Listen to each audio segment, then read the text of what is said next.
We have some art installation going on today. Artist Lisa Williamson, a California-based artist, she is one of the 2 purchases we've recently made from the Chester Fund for the Student Union.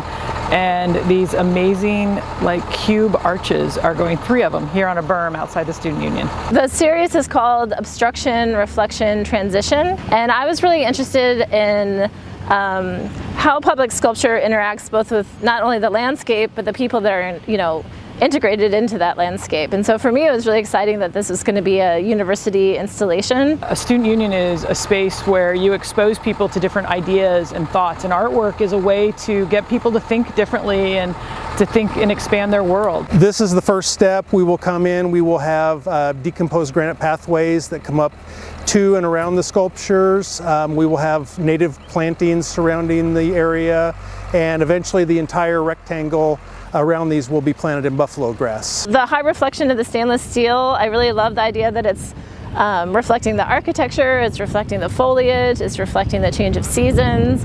And for me, color is a huge part of the work. So this idea of calibrating the color and really thinking about, the blue kind of relating to the sky, this kind of yellow-orange being both like a golden kind of yellow that might play with the change in light, but also the change in seasons, definitely.